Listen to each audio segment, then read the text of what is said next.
옳지 않다 하여 라는 말씀으로 함께 은혜를 나누고자 합니다.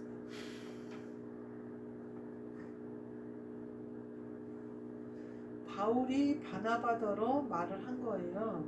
각성으로 다시 가서 형제들이 어떠한가 한번 돌아보자 그랬더니 바울이 좋다고 해서 이제 같이 가기로 한 거예요. 근데 바나바가 마가라는 요한도 데리고 가고자 하니까 바울이 뭐라고 그러냐면요, 밤빌리아에서 자기들을 떠나 함께 일하러 가지 아니한 자를 데리고 가는 것이 옳지 않다 하여, 옳지 않다 하여 이렇게 표현이 되고 있어요. 이거는 우리의 상황에 맞지 않아서 혹은 그가 아파서 이런 게 아니라 옳지 않다 하여, 옳고 그른 거는요, 그게 서버리면 옳다 아니다 라는 게 서버리면요, 그 다음에 나와요. 서로 심히 다투어. 다툼밖에는 일지 않아요. 예수님은 우리에게 옳고 그름으로 말씀하시지 않으셨어요. 또 예수님이 복음을 전하는데 옳고 그름으로 하지 않으셨어요.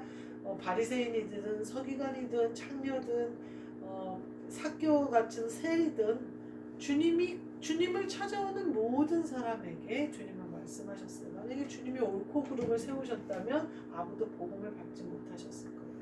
근데 제가 이런 오류를 참 많이 범할 때가 있어요. 내 마음에 옳고 그름이 쓰잖아요. 그러면 마음에 불만이 쌓여요. 예를 들면 남편하고 어디를 가는데 어떤 차가 막 우리 차를 오늘 아침에 출근을 하는데 목사님이 막 차가 너무 뒤에 달라붙는다는 거예요. 그러면서 어떻게 비꼈다가 갈까 아니면 내가 먼저 가지 면서 막 속도를 내서 가시더라고요. 그럴 때 나도 운전을 하는 사람이니까 그냥 비꼈다 가지? 라는 것이 옳다는 걸로 내 머리에 떠오르면 목사님이 비키지 않는 것이 불만이 돼요, 내 마음에. 혹은 저 차가 왜 저렇게, 그러니까 운전을 하는데 막 목사님이 속도를 내서 막 가요. 그러면 속도를 내는 것이 옳지 않다는 판단이 내겠으면 그 차에 앉아있는 게 불만이 돼요. 이건 아주 이제 사소한 예예요. 옳다 아니다 라고 내 마음에 쓰면요, 그때부터는 마음에 다툼이 일어나는 거예요. 내 마음에 하나가 되지 못하는 거예요. 이건 모든 일에 다 적용이 되는 거예요. 오늘 바나바와 바울이 이렇게 심히 다투었다고 해서 하나님의 일에 걸림이 되지는 않아요. 또 서로에게 정죄가 되지는 않아요. 근데 더 선한 일, 더 시너지 효과를 낼 수 있는 하나님의 일이 오히려 갈라질 수도 있고, 또 내가 심히 다툼으로 말미암아 마음이 상할 수도 있어요. 예수님이 원하시는 것은 하나가 되는 것이지 갈라지게 하는 것은 아니에요. 물론 갈라졌다가 나중에 보면 디모데후서에 보면, 디모데후서 4장에 보면 누가만 대마도 어디로 갔고 누가만 나와 함께 있느니라. 내가 올 때 마가를 데리고 오라. 그가 나의 일에 유익하니라. 바울이 이렇게 얘기해요. 결국에는 하나가 되는 거죠. 마가를 용서한다. 바울의 모습을 볼 수가 있어요. 바울이 디모데후서를 썼을 때에는 로마 지하 감옥에 있을 때였어요. 그렇기 때문에 그리고 그 바울이 몸이 많이 안 좋은 상태여서 의사 누가가 옆에 있었어요. 어느 정도로 몸이 안 좋았냐? 자기의 서신서를 본인이 쓸 수 없을 정도로 몸이 좋지 않았어요. 그래서 누가가 대필했다라는 게 나중에 나와요. 서신서 뒤에 보면 나 누가도 무난한다 이런 표현이 나와요. 그러니까 바울이 건강이 굉장히 안 좋고 이제 로마까지 가서 복음을 전하고 달려갈 길을 다 거의 달려간 상태예요. 그때가 되니까 생각해보니 옳고 그름과는 상관이 없는 거죠. 하나님의 이름. 바울의 입장에서는 그랬을 거예요. 함께 밤빌리아에서 자기들을 떠나 함께 일하러 가자고 하는데 안 갔다. 이것은 하나님 아버지 앞에 어떻게 용납될 수 있느냐. 바울은 절대 그럴 일이 없는 사람이죠. 일하러 가지 않는다는 건 상상도 못할 일이죠. 같이 가야 되는 거면 가야 되는 거죠. 그러니까 용납을 못하는 거예요. 마가가 이렇게 하는 거예요. 또 그런 마가를 아무렇지도 않게 바나바가 같이 가자고 하는 것도 바울은 옳지 않다 하는 거예요. 근데 솔직히 옳지 않다 하는 것을 바나바가 세웠다면 바울은 계속해서 사도들과 함께 힘을 얻어 복음을 전하지 못했을 거예요.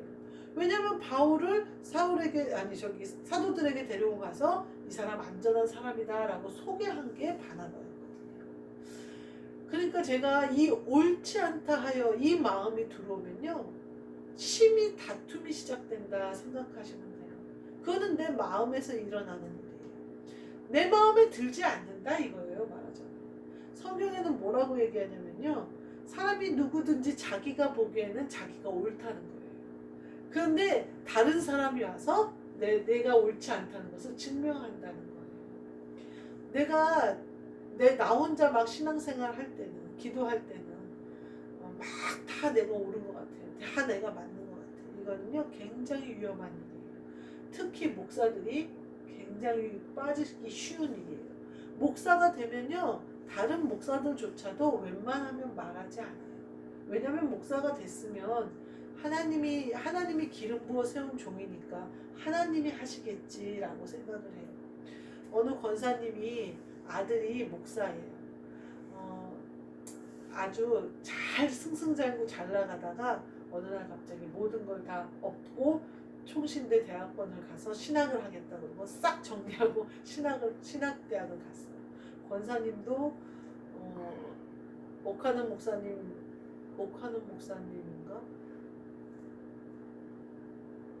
오카는 목사님 맞아요. 목사님 예전에 목회하실 때 그 편집실에서 같이 목사님의 목회를 도왔던 권사님이시고 참 믿음이 좋으신 분이에요. 근데 그분 아들이 목사예요. 근데 이 권사님은 그때도 본인이 분당으로 갑자기 이사를 가게 되신 거예요. 그래서 분당 본인 집에 지교회를 만든 거예요. 사랑의 교회가 수요 예배나 다른 예배를 갈 수가 없잖아요. 그러니까 거기다 지교회를 만든 거예요. 그래서 그 분당 지역에 있는 사람들을 그 집으로 모으고 부목사님이 낮에나 아무 때나 시간에 맞춰서 그 시간에 오셔서 예배를 드려주는 거예요. 그래서 그 지교회 역할을 집을 내놓고 한 거예요. 그래서 집에 강대상이 있대요. 근데 이 강대상을 함부로 버릴 수도, 이제 그 지교회의 역할은 다 끝났는데 버릴 수도 없어서 한쪽에 놔뒀는데 아들이 목회한다고 목사 이제 교회 시작할 때 그걸 가지고 갔대요. 그러면서 자기에게는 자기가 교회를 먼저 시작했다는 생각이 든다 이런 얘기를 하더라고요. 여하튼 그런데 이제 그 권사님이 지금은 어떤 상황이냐면 그 교회에서 나온 어느 부목사님과 개척을 했어요. 이제 오카도 목사님도 돌아가시고 이제 여러 가지 일이 있은 후에 그래가지고 개척교회를 돕는 권사님이 된 거예요. 근데 권사님도 지금 어느 출판사의 편집장으로 계시고 그 장로님은 LH건설 이사역으로 은퇴하신 지 얼마 안 됐어요. 그러니까 두 분 다 재정적으로 풍요로워요. 그리고 11조도 많다고 얘기를 하시더라고요. 그래서 본인들은 며느리는 왜 우리 교회 안 오냐고 계속 그런대요. 어머니 언제 우리 교회 오실 거예요? 언제부터 우리 교회 다니실 거예요? 라고 계속 얘기를 한대요. 근데 그런데 이제 본인은 그 개척교회를 섬긴다는 거예요. 그래서 그 개척교회 11조를 온전히 하고 아들을 위해서는 따로 자신들의 자비로 헌금을 한다고 그러더라고요. 11조를 나눌 수는 없어서. 그리고 11조를 아들의 교회에 하는 것도 옳지 않다고 생각해서 그렇게 하신다고 하시더라고요. 그러니까 남편도 자꾸 그냥 가서 우리가 좀 도와주는 게 어떻겠냐. 그 권사님이 지금까지도 제가 식당 봉사를 하는 걸로 알고 있어요. 그러니까 그 개척교회에서는 사실은 이 권사님이 없으면 굉장히 힘든 상황이에요. 근데 권사님이 나한테 뭐라고 그러냐면 자기가 한 번 이제 아들이 부목사로 있는 교회에 갔는데 아들이 이렇게 설교를 하는데 팔을 어떻게 이렇게 기댔대나 어쨌든 하는데 그게 그렇게 거슬리더라는 거예요. 그래가지고 자기도 모르게 이제 그러고 나와서 밥을 먹는데 왜 설교할 때 자꾸 이렇게 팔을 기대? 그게 참 보기 안 좋더라 이렇게 얘기를 한 거예요. 근데 얘기를 딱 했는데 아들 안색이 안 좋더라는 거예요. 그러면서 자기도 얘기를 하면서 순간 이건 아닌데 하면서 얘기를 했다는 거예요. 그리고 장로님도 이제 그런 아들에 대한 제스처가 그런 걸 얘기하신 게 아니라 이제 교회의 어떤 행정적인 거를 얘기하셨는데 장로님도 얘기하면서 아 이건 아닌데 이런 생각을 하셨다는 거예요. 그래서 본인은 자신에게도 좋은 게 없고 아들에게도 유익된 게 없어서 그 교회 가는 게 그 아들의 교회에 가는 게 너무 조심스럽다는 거예요. 지금은 아들이 개척을 했어요. 그 며느리가 언어 치료학을 전공해가지고 아이들을 언어 치료 이렇게 약간 장애가 있는 친구들을 도와주는 그런 상담센터를 운영하거든요. 근데 선생들도 많고 이래서 거기 안에 교회를 개척했어요. 그래서 거기 입원한 환자들한테 혹은 선생님들과 함께 예배를 드려서 교회가 많이 부흥을 했다고 그러더라고요. 그렇지만 재정적으로는 어렵잖아요. 그러니까 권사님이 가서 도와주면 큰 힘이 되겠잖아요. 그러면서 나한테 계속 두 번을 물었나 세 번을 물었나 또 물으신 거예요. 요번에 내가 아들 교회 안 가는 게 맞는 거지 옳고 그른 거는 없어요. 믿음대로 하는 거예요. 그죠? 근데 제가 그랬어요. 권사님이 아들 목사님을 목사님으로 볼 수 있고 아들로는 보이지 않을 자신이 있으면 가고 저번처럼 아들로 보이니까 이것도 안타깝고 저것도 안타깝고 챙겨주고 싶고 어떤 사소한 것도 살짝 거슬리고 그런다면 안 가는 게 좋다 그랬더니 그건 불가능하다는 거예요. 그러면서 권사님이 뭐라 그러냐면 자기가 말은 조심할 수 있을 것 같대요. 이제 그때 실수한 거를 생각해서 말은 조심할 수 있는데 얼굴에 드러날 거라는 거예요. 자기가. 그러면 아들도 대번에 안다는 거예요. 그러면 서로가 벌써 얘기한 거나 똑같지 않냐 이거죠. 그러면서 이제 그런 얘기를 하시더라고요. 목사가요. 만약에 그 권사님이라고 생각한다면 권사님이 그게 안 되면 아들이 그게 되면 돼요. 목사가 그게 되면 돼요. 목사가 어느 권사님이 목사님 왜 자꾸 이렇게 팔을 기대요? 팔 기대는 게 힘들어서 그래요? 피곤해요? 이렇게 말했다고 해봐요. 받아들이지 않겠어요? 어느 권사님이 말씀하셨는데 권사님 저 피곤해서 그런 게 아니에요. 습관이라서 그래요. 고쳐야겠네요. 이렇게 얘기할 수 있잖아요. 근데 엄마가 얘기하니까 화가 나는 거거든요. 그러니까 아들 목사님이 그게 되면 얼굴을 안색 바뀌지 않고 권사님이 얘기하는 걸로 받아들일 수 있다면 그것도 괜찮은데 그게 안 되는 거잖아요. 근데요 목사들이 그게 제일 안 돼요. 권사들이 그렇게 얘기를 해도 그 앞에서는 그래요? 그리고 저는 뒤에 가갖고 지나자가지 이렇게 말하는 목사님들도 많아요. 그러니까 장로님들이나 권사님들도 웬만해서 목사님들한테 말 안 해요. 왜냐면 말해봤자 좋을 게 없으니까. 말한다고 고치지도 않으니까. 왜냐하면요 내가 옳다 하는 생각을 갖고 있기 때문에 그래요. 이거는요 굉장히 위험해요. 예수님조차도 본인이 옳다고 얘기하지 않으셨어요. 어느 부분에서 보면 아냐면요 가늠한 여인을 현장에서 잡아갖고 데리고 와요. 그래서 예수님이 어떻게 하는지 보려고 그 앞에 끌고 와서 어떻게 하면 좋겠습니까? 라고 질문해요. 근데 예수님이 아무 말도 안 하시잖아요. 그 여인과 같은 장소에 그대로 계시잖아요. 그러면서 나중에 그러면 죄 없는 자가 먼저 돌을 쳐라 그러잖아요. 그 말이 무슨 말이에요? 여기서 옳은 자는 아무도 없다 그 얘기하시는 거잖아요. 예수님만이 옳은 자죠. 의로운 분이죠. 근데 예수님조차도 뭐라 그래요? 이 중에 의로운 사람은 아무도 없다. 죄 없는 자가 먼저 돌을 들어 쳐라 그러잖아요. 예수님은 그 여자를 정죄하셔도 돼요. 예수님은 그 여자를 벌하셔도 돼요. 근데 예수님도 돌 들어서 그 여자 치지 않았어요. 뭐라고 하셔요? 뭐 사람들이 없냐 했더니 없다 그러니까 나도 너를 정죄하지 않을 테니까 다시는 가서 죄 짓지 말아라 그래요. 이게 예수님이 하시는 방법이거든요. 예수님은 절대 옳다 하지 않으셨어요. 옳다 하면요 때려 죽일 사람이 숱하게 많았어요. 예수님이 뭐라고 그래요? 제자들이 불을 내려서 저 마을을 아주 전멸시켜버릴까요? 이러잖아요. 그랬더니 예수님이 시끄럽다 그러잖아요. 예수님은 절대 본인이 옳다 하지 않으셨어요. 근데 목사가 뭐라고 주의 종인데 주님의 모습을 닮아가야 되잖아요. 주님의 모습이 내게 있어야 되잖아요. 어느 누가 와서 어떤 말을 해도 내가 예수님처럼 대응해야 되잖아요. 근데 뭔 내가 옳은 게 있다고 내 것이 튀어나오냔 말이에요. 아주 사소하게 아까 운전할 때 부부간에 그런 것도 내가 옳다는 것 때문에 내가 운전하는 게 낫겠네 이런 생각 때문에 마음이 불편해지는 거예요. 그때부터는 내가 사모님처럼 타고 갈 수 있는 차를 내가 짐짝처럼 타고 가는 거죠. 내가 완전히 그냥 운전하는 사람한테 내 마음과 그의 마음이 동일하게 맡겨버리면 즐거운 드라이브로 내가 뒷차가 달라붙든지 말든지 뭐 목사님이 속도를 내든지 말든지 즐거운 드라이브로 즐길 수 있는데 내 순간 내가 운전하는 습관이 옳다라는 생각이 들면 그때부터 나는 짐짝이 되는 거예요. 덜컹거리는 것도 신경질 나고 뒤에 쫓아오는 차도 신경질 나고 뭐 하는 것도 목회가 어려워지는 이유가 뭔지 아세요? 그런 사람들이 말할 때 내가 옳다 하는 것을 버리지 못하면요.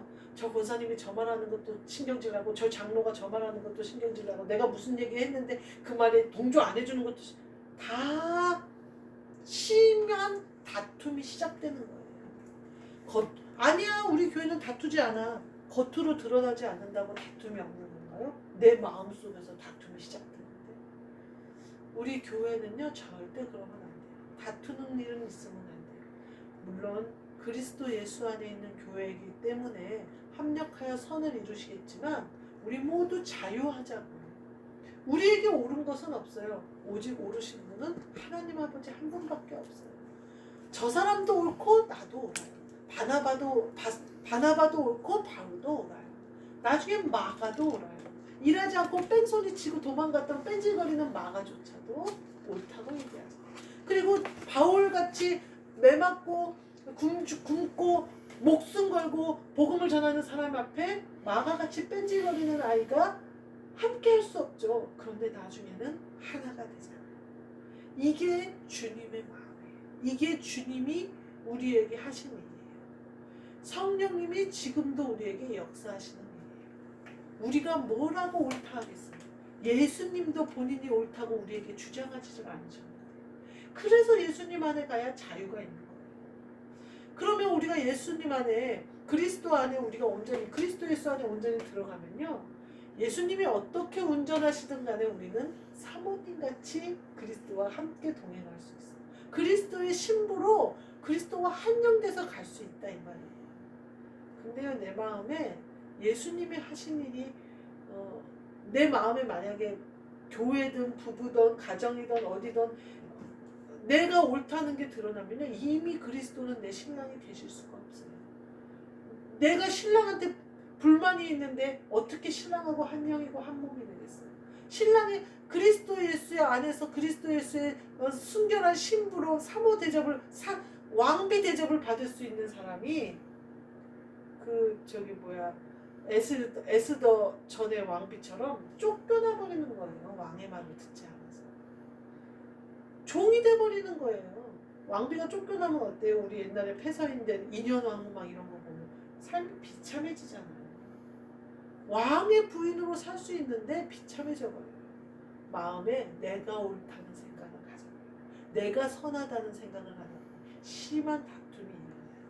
사람 간의 다툼으로 드러나지 않더라도 내 안에 있는 것은 내 영이 알고 성령님이 아세요. 그러니까 우리 모두 씻으셔서 내 안에 그리스도와 내가 한영되는 것, 또 부부가 한 몸 되는 것, 우리 교회가 하나 되는 것, 이렇게 서로가 지어져 가는 것. 그리고 각자 내가 하는 것에 대해서 정죄하실 필요도 없고 상대가 그걸 안 한다고 해서 동동거리실 필요도 없어요. 자유롭게 본인이 하시고 싶으신 대로 하시고 상대방에 대해서 말할 필요도 없어요. 그렇게 서로를 용납하면서 또 나도 진리 안에서 자유를 누리면서 그렇게 신앙생활을 하셔서 믿음을 굳게 세워가시는 그리스도 예수의 신부 되셔서 잘 따라가시는 한영 되셔서 왕 같은 제사장의 직분을 다 누리시는 저와 여러분이 되시기를 주님의 이름으로 축복합니다. 아멘. 기도하겠습니다. 하나님 감사합니다. 우리 마음에 다툼이 일어나지 않도록 옳다는 어리석음에 빠지지 않도록 저희들을 지켜 주옵소서. 예수님이 용납하신 것처럼, 예수님이 모두를 사랑하신 것처럼 우리 안에 그리스도 예수의 마음을 주사 우리도 모두를 사랑하고 모두를 인정하며 모두 각자의 맡은 바 믿음의 분량대로 행하는 그 모든 것을 인정하며 사랑하며 그렇게 하나로 지어져 가는 우리 교회가 되도록 축복하여 주옵소서. 예수 그리스도의 이름으로 기도하옵나이다. 아멘. 하늘에 계신 우리 아버지여, 이름이 거룩히 여김을 받으시오며 나라가 임하시오며 뜻이 하늘에서 이루어진 것 같이 땅에서도 이루어지이다. 오늘 우리에게 일용할 양식을 주시옵고 우리가 우리에게 죄 지은 자를 사하여 준 것 같이 우리의 죄를 사하여 주시옵고 우리를 시험에 들게 하지 마시옵고 다만 악에서 구하시옵소서. 나라와 권세와 영광이 아버지께 영원히 있사옵나이다.